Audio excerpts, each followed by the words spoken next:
több alkalommal is hívtak engem Attiláig zsűrizni, és ha már a versenynél tartunk, akkor éppen ez köti össze az előbbi előadással az én témámat, hogy bizony azokban a versenyhelyzetekben, amikor különböző tánccsoportok léptek fel, és igenis komoly tétje volt tanárnak és diáknak egyaránt, hogy most mi lesz, ki milyen minősítést kap, ki jut tovább, hát bizony nem volt könnyű dolgunk. És akkor gondolkodtam el először azon, hogy hát hogy is lehetne értékelni ezeket az előadásokat. Én elsősorban talán drámapedagógusként vettem részt ezekben a szituációkban, de engedjék meg, hogy egy ilyen nulladik típusú gondolatként kapcsolódva az előbbi előadáshoz elmondjam azt a nagyon régi élményemet, amit az egyik kedves mesteremtől tanultam, aki szerintem lehet, hogy a teremben sokan ismernek, hiszen ennek a kultúrkörnek, a magyar néptáncnak is az egyik nagy támogatója, ő Pap Gábor művészettörténész, aki mindig azt tanította nekem fiatalként, hogy hát kétféle verseny van. A Cain Abel modell, akik egymást végül is az egyik megöli a másikat, és a Hunor Magor féle modell, akik válvetve tudnak egymásért harcolni. Vallom, hogy nekünk magyaroknak ez a modell kellene, hogy legyen a példánk, és nagyon jó lenne, hogyha sikerülne ezt a nagyon ősi üzenetet újraéleszteni. Én azt gondolom, hogy erre van esély, de nagyon nagy kérdés, hogy vajon sikerül-e.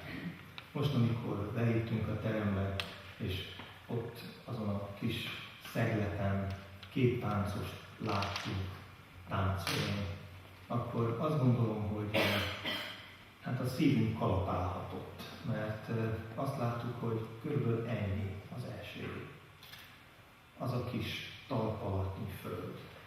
Viszont ezen a talpalatnyi földön ez a két táncos azt gondolom, hogy életet teremtett, világot létesített. Pont erről szeretnék beszélni ebben a rövid előadásban, hogy képesek vagyunk egy előadásban világot teremteni. Mert úgy gondolom, hogy nagyon nagy szükség van erre. És összefügg ez a mi kultúránk sajátosságaival, de összefügg azzal a szituációval is, amit előadásnak nevezünk. Legyen az egy táncos előadás, legyen az egy színdarab, vagy legyen akár egy óra, ez az én közvetlenebb világom. Megmondom őszintén, hogy állandóan gondolkodom azon, hogy lehet jó iskolát csinálni, és hogy lehet jó órákat csinálni. És nagyon sokszor gondolom azt, hogy egy jó óra megvalósítása, egy jó tanóra megvalósítása az ugyanolyan kihívás, mint egy táncosnak kiállni a színpadra, és ott abban a 20 percben, 30 percben, egy órában valami olyat csinálni, ami hat, és nem csak hat, hanem hiteles is. Azt gondolom, hogy ez a kettő csak együtt működhet jól. Tehát én azt gondoltam végig ebben az előadásban, hogy hogyan lehetne ezt a világszerűséget értelmezni, amit nagyon fontos kritériumának tartok a jó előadásnak. Képes-e világot teremteni, vagy nem képes?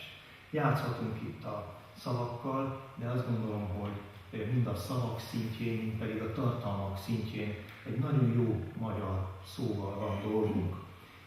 Azt gondolom, hogy azt nem kell ennek a társaságnak elmagyarázni, hogy a tánc az önmagában is egy komplex médium.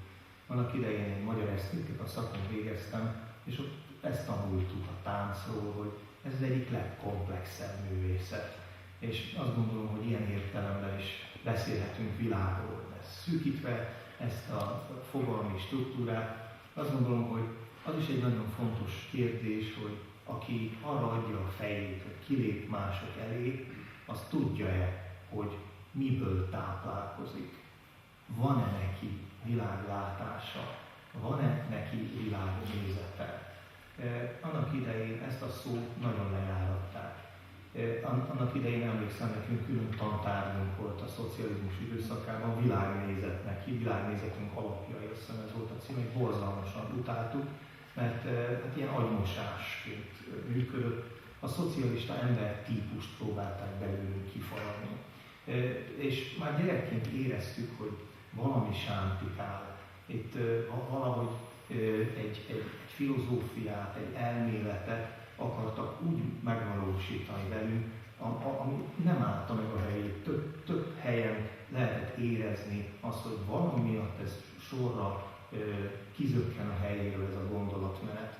Ugyanakkor rettentően éreztük azt gimnazistaként, fiatal emberként, hogy ez a fogalom, ez nagyon kellene nekünk, hogy legyen világnézetünk. De annyira ködös volt az, ami előttünk állt, akár a szüleink világnézetét, ha néztük, akár a tanáraink világnézetét, ha néztük, azt láttuk, hogy egy nagy káosz van bennük, és amikor ezt a kérdést föltettük, hogy na de hát miért vagyunk itt, akkor sokszor megmosolyogtak bennünket, hogy te még mindig itt tartasz, te még ilyen kérdést fölteszel. Hát ez egy gyermekek kérdés, és egy idő után, hogy az ember elszégyelte magát, hogy megmeri kérdezni a léte értelmét.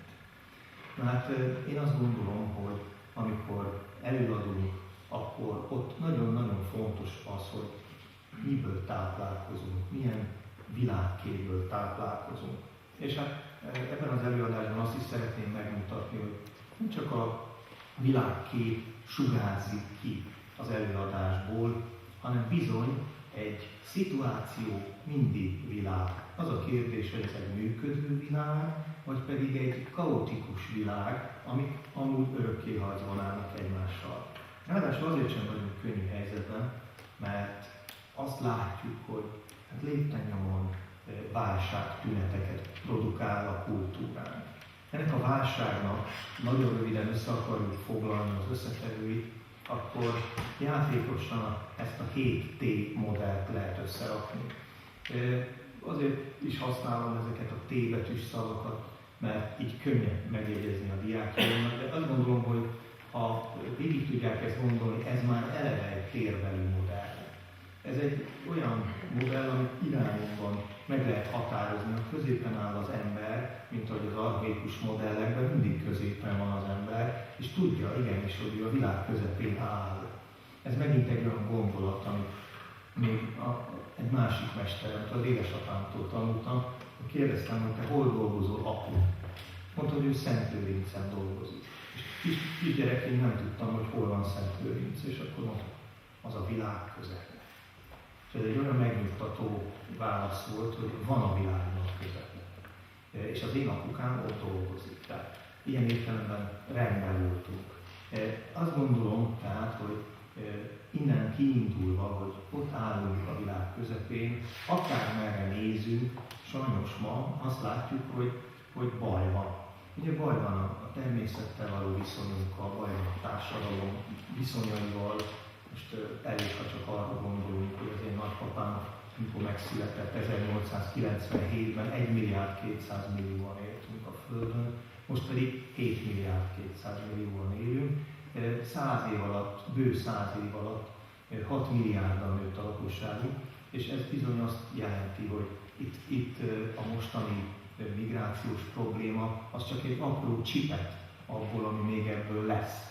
Tehát itt biztos, hogy nagyon komoly társadalmi folytatás lesz, és válság tünetek lesznek, de erre is föl lehet készülni, azt gondolom, hogy ebben is meg lehet maradni emberként, majd talán éppen az előadás kapcsán tudunk valamilyen választ adni erre. De akármelyik irányba folytatjuk a gondolkodást, akár a múlttal való kapcsolatunkat nézzük, akár fölfele tekintünk és megpróbáljuk a természet felettivel, az Isten képeinkkel kapcsolatban megfogalmazni ezt, akkor is azt látjuk, hogy bizony az ember bajban van, válságban van, és ez a válság elsősorban valahol tudati válság. És ez a tudati válság az, ami aztán kivetül sok minden másra, mindegyikre, föl lehetne sorolni ezeket. Hát az a kérdés, hogy rendbe lehet-e rakni az ember tudatát, ki vagyok én ebben a világban, és mit kezdhet ezzel egy olyan ember, aki mások elé kimer állni, egy üzenetet átadni. Én azt gondolom, hogy érdemes úgy gondolkodni az előadásról, ahogy már említettem, mint egy világról. Nézzük akkor ennek a világnak a dimenzióit. Azt gondolom, hogy ahogy mi egy télidő világban élünk, ugye a térnek megvan a 3 dimenziója, plusz az idő, amelyik egy kvázi 4. dimenzió az életünkben, akár le lehetne rajzolni ezt egy térbeli keresztényt és egy gömbként. Ebben érdemes megnézni egy kicsit, hogy mit kezdhet egy előadó, mit kezdhet egy táncos akár. Ennek nézzük először a függőleges dimenzióját, akkor azt kell mondanom, hogy minden előadásban megnyilatkozik az, hogy annak az adott előadónak milyen tudása van. Mondhatnám úgy is leegyszerűsítve, hogy ha egy táncosra gondolok, akkor az ő szakmai tudása az nagyon hamar ki fog derülni a néző számára. Itt a szakmai tudást nagyon röviden 7 szempont köré foglaltam össze. Tudnia kell ennek az előadónak tervezni. Ugyanakkor nem elég tervezni, hanem bizony a spontaneitásra is szükség van. Alkalmazkodnia kell az adott helyhez, időhöz, valósághoz, nézőkhöz. Ez a kettőség egy nagyon-nagyon fontos tudás, és megnyilatkozik az előadásban. A második nagyon fontos tényező a személyiség. Ugye, megint csak a pedagógiai példámat tudom mondani, és itt is párhuzam van a 2 világ között, a táncos előadás, meg az iskolai előadás között, hogy bizony a tanár a saját személyiségével dolgozik. Az, hogy ő fizikailag, lelkileg, szellemileg hol tart, mennyire van harmóniában a világgal, ez azonnal kiderül.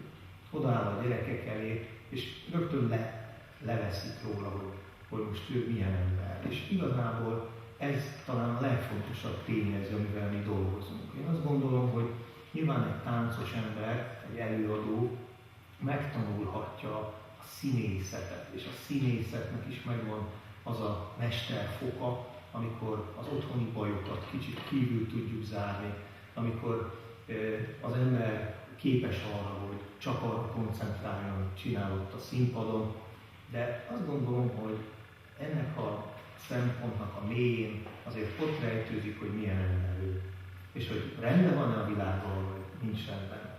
Tehát ez egy második fontos tényező. A harmadik szempont, ami szintén ez a szakmai tudáshoz, alkotó énünkhöz tartozik, az, hogy ahogy már említettem, a világképet. Tehát bizony tisztáznia kell magában az embernek, hogy ő mit akar csinálni, hogy viszonyul ehhez a feladathoz.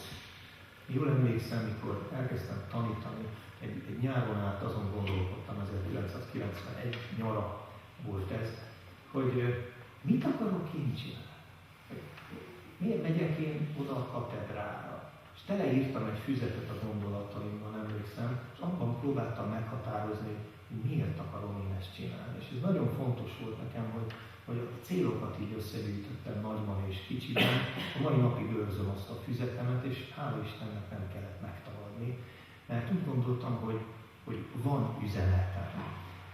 És ezért jó ezt a szakmát csinálni. És aztán, amikor jöttek a pozitív visszajelzések erre, hogy örömmel hallgatják ezt a diákok, örömmel dolgoznak velem, akkor beigazolódtak ezek a célok, hogy igen, kell legyen. Most, hogy ezt ilyen végiesen úgy mondjuk, hogy meg kell váltani a világot újra és újra, ez így van. Tehát azt gondolom, hogy nagyon fontos, hogy az ember tisztában legyen, miért csinálja ezt. És hát itt jön ez az üzenetkérdés, ami mögött mindig ott kell legyen a mi értékvilágunk. És itt megint azt kell mondanom, hogy bajban vagyunk, mert hogyha megnézzük csak azt a 4 abszolút értéket, ami annak idején megkérdőjelezhetetlen volt az archaikus társadalmak számára, a szépség, az igazság, a jóság és a tökéletességre való vágyakozás, ezt a keresztény terminológiában szentségnek nevezték, akkor ma már azt látjuk, hogy relatívá vált az igazság is, a jóság is, a szépség is, most a szentségről már ne is beszélünk. És mivel ezek relatívá váltak a mi társadalmunkban, ezért nagyon nehéz úgy értéket közvetíteni, hogy én hiteles maradjak. Etikát tanítok a fiataloknak a gimiben, és hát próbáljuk ezeket a kérdéseket úgy megközelíteni, hogy ne én mondjam meg nekik, hogy mi a jó, meg mi a szép, hanem ők maguk ébredjenek rá. Addig azért sikerül mindig eljutni velük, hogy rá ébrednek arra, hogy igen, fontos, hogy legyen határozott értéktudatunk, hogy mit akarunk csinálni. Nyilván azt gondolom, hogy egy pedagógus számára, vagy egy előadó számára ez nem lehet kérdés, hogy én kiállok ezek mellett, az abszolút értékek mellett. Tehát aki nem a jót akarja, aki nem a szépet akarja, az nem menjen. Tanárnak az nem menjen, táncosnak az nem menjen, színésznek. Azt gondolom, hogy ez evidencia. A másik oldala ennek az alkotás szempontja helyett már a befogadás esztétikai szempont. Nem elég, azt gondolom, úgy világot létrehozni, én akarok valamit mondani. Mert nagyon egyoldalú válhat ez a megközelítés, és ugye beleesetünk abba a hibába, amiben a koroszos pedagógia gyakran beleesett, hogy hát én tudom, mi a jó, ezt megmondom, ti megtanuljátok, visszamondjátok, és azt hiszük, hogy rendben van az iskola. Ugyanígy vagyunk, azt gondolom, az előadás kérdésével, és jól lehet látni azokat a tendenciákat ma, ahol a néző, a hallgató figyelembevételével történik az előadás. Nemrégiben az Erkel Színházban voltunk 110 gyerekkel, ott van az Opera Kaland című sorozat, és a West Side Story-t néztük meg gimnazistákkal, és ezt az előadást úgy kezdték az előadók, hogy jött az egyik színész, az énekes, és legalább egy 10 percig beszélgetett a gyerekekkel. És olyan szempontokat tudott fölvillantani, hogy egyszerűen ráhangolódtak az előadásra. Tehát sikerült bevonni őket egy olyan világba, amit ők azért elég idegen, és nem könnyű. Most nem azt mondom, hogy itt a táncosoknak el kell kezdeni beszélni a színpadon mindenképpen, de az biztos, hogy a mostani nézőközönséget nem lehet figyelmen kívül hagyni, és nagyon jól kell tudnunk azokat az új ismereteket, amik a befogadásról szólnak, erről majd még később fogok egy pár szót szólni, pontosan itt a következő gondolatnál, hogy a kognitív, pszichológiai forradalom legújabb, az elmúlt 40 évben kidolgozott elméletei azt mondják, hogy bizony a befogadásunk az nem úgy történik, ahogy ezt korábban gondoltuk, hogy töltsérrel bele lehet a tudást rakni a fejünkbe, hanem az előzetes struktúráink, az előzetes megközelítéseink alapvetően meghatározzák a viszonyunkat egy új ismeret befogadásához. Na most a táncos sokkal nehezebb helyzetben van, mint egy tanár. Maradok ennél a párhuzamnál. A tanár megteheti azt, hogy fölméri az előzetes tudásokat. És az előzetes tudásokra építve próbál meg valami változást előidézni, hiszen ez a cél. Egy táncos azt gondolom, hogy egészen más eszközökkel teszi azt, hogy hogyan tud a nézőre ráhangolódni. De hogy ott kell legyen, érzékelnie kell, hogy kik azok, akiknek előad, ebben egészen biztos vagyok. És hát a szakmaiságunknak az utolsó fontos pontja az eszközkészlet. Hát ez az, amiről azt kell mondani, hogy professzionizmusra van szükség. Ezért is örülök Popák Péter megközelítésének, hogy nem lehet ilyen élesen elkülöníteni az amatőr, a profi világot. Én azt gondolom, hogy ha valaki kiáll mások elé, ott bizony igen tudatosan kell a professzionizmusnak egy szintjére eljutni. A professzió, azt gondolom, hogy azért is fontos ezen a területen, megint csak a pedagógia példájával hadd éljek, mert hát bizony meglehetősen leértékelődött a kultúra mind a két vonalon. Tehát akár a tanításhoz való viszonyát nézzük az átlagembereknek, akár a táncos világot, bár én bízom benne, hogy vannak ellenkező példák. Hát azt kell mondanom, hogy ez a dísz a kabáton. Tehát, hogy nem az életnek egy alapvető része, vagy fontos megnyilvánulás, hanem hát ha ráérek még, talán valahol 100. a rangsorban, pedig ez azt gondolom, hogy nincs így jól egyik területen sem. A második dimenziója ennek a világépítésnek az már a folyamatnak a kezelése. Így neveztem, hogy motivációs aktivitás, életre serkentés. Azt gondolom, ahhoz, hogy egy világszerű előadás szülessen, élő világ szülessen, legalább ezt a 7 lépést kell gondoznia, akár egy koreográfusnak, akár egy táncosnak jó, hogyha ezt a 7-et átlátja, ez a belépéstől a kilépésig tart. Azt gondolom, hogy fölvillantva ezt a 7 pontot, ez azt jelenti, hogy amikor én előadok valamit, akkor nagyon fontos a kezdőlépés. Hogyan tudom bevonni a résztvevőket, a közönséget, hogyan tudom megszólítani. Hogyha egy másik világból veszem megint az analógiámat, a retorika világából, régen úgy hívták ezt Ciceróék, hogy captatio benevolentiae, ez a jó indulat megnyerése. A szónok kezdje úgy a szónoklatát, hogy megnyeri a jó indulatát a közönségnek. Hát azt gondolom, hogy ez minden előadásra igaz. Hogy a belépésnek olyannak kell lenni, hogy a zsilipeljen a való világból, a környezetünk válságos világából át kell emelni a közönséget. Meg kell éreztetni, hogy ez más lesz. Itt valami történik. Ez egy szűrő. Hát ezért nagyon fontos a beléptetés, vagy belépés. A második fázis a folyamatban, ebben a dimenzióban, az, hogy hogyan építem fel az előadásom világát. Hogyan tudom ezt az új világot megteremteni? Erre már utaltam, hogy csak a meglévő tudás bázisán, tehát valahol figyelnem kell, tudnom kell, hogy mit tudhatnak a mai emberek. Mi az, amivel őket meg lehet szólítani. És itt megint a tanítás, a pedagógia példájával hadd éljek, ma már nem lehet pusztán előadni.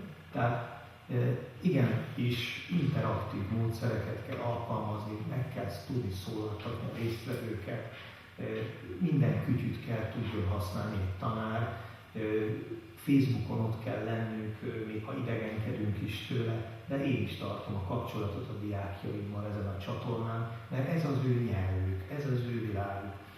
Kell érzékeljék, hogy én tudom, hogy őket mi foglalkoztatja, és kell tudnom válaszolni az ő problémáikra.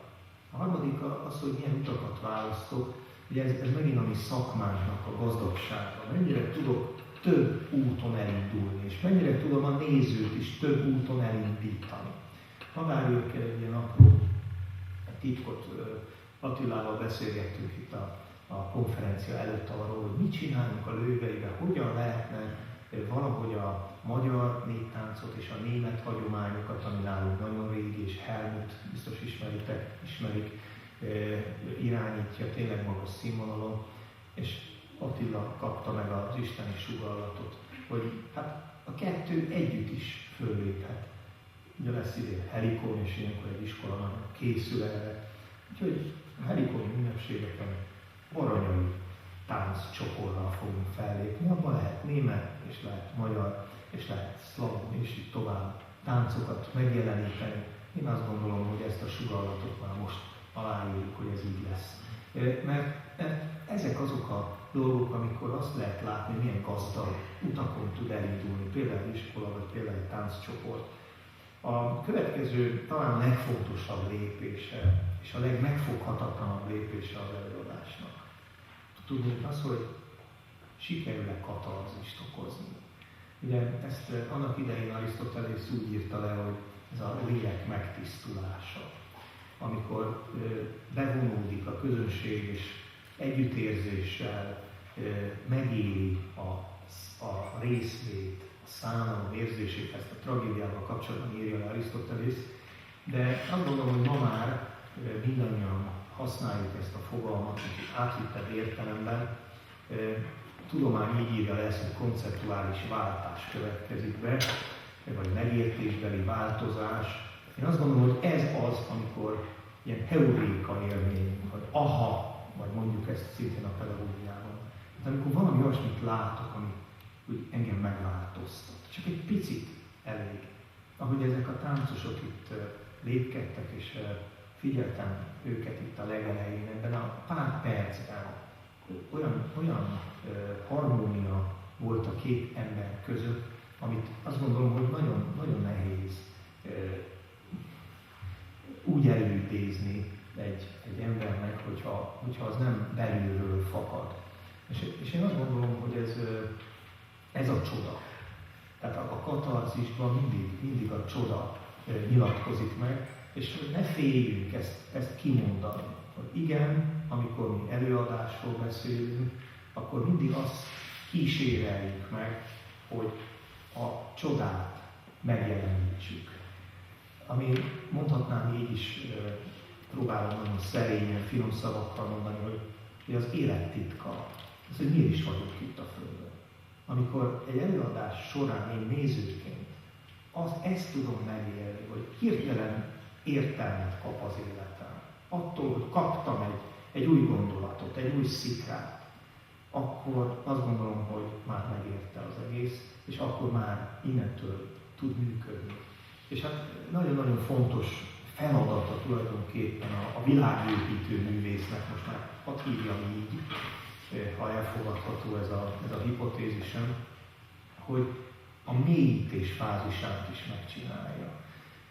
Azaz, hogy ne az a pufogtatás legyen, hogy na gyorsan élményt újra, mint amit kapunk a nettől, kapunk a tévétől, meg a kirakott világtól, amiben élünk, hogy gyorsan sok élményt pumpálni az embereknek, mert arra még oda tudnak figyelni, és kattintgatjuk a televízió csatornáit, hogy hol van élmény, hanem képesek legyünk úgy ebbe a világba vinni a résztvevőt, hogy ő lelassuljon egy kicsit, és belemélyüljön ebbe az élménybe.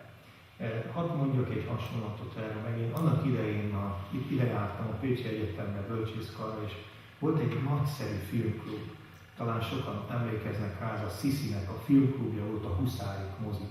Volt valaki a társaságból itt annak idején Huszárik moziba? Láttam azért, van a generációból egy-két ember, és annak az volt a csodája, hogy a Sisi, Szilágyi László egyébként, mindig mondott a film előtt egy 8-10 perces bevezetőt. És ez a bevezető arra volt jó, hogy az utána következő művészfilmet, ezek művészfilmek voltak, már tudjuk nézni. Eszközt adott hozzá, lelassított bennünket annyira, hogy képesek legyünk befogadni azt a filmet. Ilyen fa székeken ültünk, nem volt kényelmes, és ezek általában 3-4 órás filmek voltak sokszor, de nem vettük észre, mert egyszerűen belemerültünk az élménybe. És azt gondolom, hogy ez nagyon-nagyon fontos. Az utolsó előtti gondolatom ehhez a dimenzióhoz az, hogy az is nagyon fontos feladat az előadónak, hogy a reflektivitás viszonyát megteremtse, hogy képes legyen arra, hogy a néző önmagát viszonyba helyezze az üzenettel. Ez azért nagyon fontos, mert ez már a kivezető út a világból, a világépítési folyamatban, de sokszor hiányzik, sokszor kimarad. Ez megint egy lassító fázis. Megint arról szól, hogy bizony lehet máskonnan is nézni. Mondhatnám úgy is, hogy talán leginkább a humor az, aminek a segítségével képesek vagyunk egy kicsit ezt a reflektivitást előidézni és elősegíteni. És hát aztán az utolsó fázis, azt gondolom, a kilépésnek az elősegítése. Régen azt mondták, hogy a csattanó, hogy mi lesz az utolsó üzenet, mi lesz az utolsó mozzanat, ami még megmarad a tudatban, a memóriánkban frissen, és amitől vissza tudjuk idézni az egész folyamatot. De van még egy fontos funkciója ennek a lépésnek, ez pedig a kikerekítés. Az, hogy legyen lezárt. Annyi lezáratlan dolog van az életünkben. Annyiszor éljük meg azt, hogy sorozatvilágban élünk, hogy majd lesz folytatás. És nagyon sokszor az előadók is úgy zárják, hogy hát ez már nem fér bele sajnos az előadásokba, de majd egy legközelebbibe elmondom. És akkor hát persze megszoktuk ezt, hogy minden lezáratlan, és nem tudják kikerekíteni az üzenetüket. Nem tudják lezárni a mondataikat. Azt gondolom, hogy egy előadásban is nagyon fontos az, hogy ha a világszerűséget akarjuk képviselni, akkor legyen lezárva, legyen kikerekítve. A harmadik dimenzió, hogyha így tudják követni a gondolatmenetemet, a térbeliség analógiájánál maradunk, a kommunikáció dimenzió. a dimenziója az előadásnak, ami már sokszor szóba került itt a másik két dimenzió kapcsán, eleve egy ilyen korszakban élő. Kommunikatív korszaknak mondanám a mi időnket, amiben a kommunikációhoz nagyon sokszor fura a viszony, hiszen azt látjuk, hogy nagyon sokszor beszélnek hozzánk, és üressé válnak a szavak. Most nem akarom bántani a politikusokat, mert az is egy rossz megközelítés, hogy ha már azt mondjuk, hogy politikus, akkor csak rosszat gondolhatunk. Azt gondolom, hogy örülök annak, hogy Attiláit megnyerték a Hoppá Pétert, és láttunk egy hiteles politikust, mert ő az egy politikus, de azt gondolom, hogy próbál ember maradni, és próbálja azokat az értékeket képviselni, amiket egész életében eddig képvisel, de ilyenből tényleg kevés van. Ugyanakkor azt gondolom, hogy nem ússzuk meg a kommunikációt, tehát egyszerűen jól kell kommunikálni, és bizony az előadónak nem lehet úgy, most mondhatnék ilyen alapokat, mert ma már szinte egy alapokat kell sokszor mondani az embereknek, ne süsd le a szemedet, képes legyél ránézni azokra, akiknek előadsz, képes legyél úgy fordulni, hogy lássanak téged, és így tovább. De azt gondolom, hogy ha a lényegét akarjuk ennek a dimenziónak megfogni, akkor az alapokat kell újra mondani. Működtetni kell a teret, a kommunikációs teret, az időt, tisztázott szerepekkel kell dolgozni, tisztázott viszonyokkal kell dolgozni. Tisztában kell lenni azzal, hogy milyen előzetes tudásokat működtetek, milyen célok alapján, és hogyan nyilatkozom meg. Ez a szent hetesség, mindig így mondom, a szituáció hetessége, amit, hogyha tisztáz az előadó, koreográfus, akkor ott nem lehet nagy baj. Nagyon sokszor látni olyan előadásokat, ahol valamelyik szám kimarad, valami nincs tisztázva, vagy a teret nem tudta megfelelően elképzelni előre, és akkor, mikor egy megváltozott térbe kerül, akkor már baj van. Már nem tudja leszűkíteni a teret magának, már nem tudja úgy működtetni, hogy az a koreográfia helyén legyen, nem tudja átalakítani, vagy átalakítatni a táncosokkal. Ezért is örültem nagyon ennek a talpalatni földnek, hogy itt a mai nap elején ez megjelent, ez a kis tánc. Működik. Ott azon a 2 négyzetméteren. Azt gondolom tehát, hogy ez a harmadik dimenzió ma kihagyhatatlan, és a kapcsolat a résztvevőkkel az egyik kulcsa lehet annak, hogy a világszerűség élmény keletkezik-e vagy sem. És a negyedik dimenzió az kvázi az idő analógiájára. Ugye nagyon érdekes azt látni, hogy hogyan éljük meg az időt.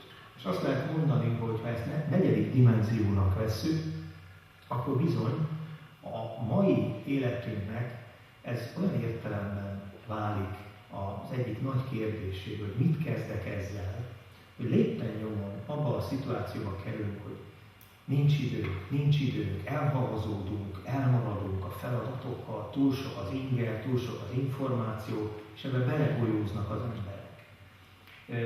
Egészen addig, amíg nem képesek kialakítani egy új viszonyt az idővel. Azt kell mondanom, hogy ez egy új paradigma, egy új világkép, hogy meg kell találnunk az időhöz és az információhoz való új viszonyunkat. És ez az előadásban is meg kell, hogy nyilatkozzon. Ugye ennek az egyik oldal az alkotói oldal, hogy én úgy tudok az idővel, úgy tudok az élménnyel dolgozni, hogy az előidézze a flow élményt. Ha már Pohárnak Menő előadására megint visszautalhatok, ugye ez a fajta verseny dolog, ez megjelenik Csíkszentmihalynál is, amikor ő arról beszél, hogy mitől lehet nekünk áramlat élményünk, flow élményünk.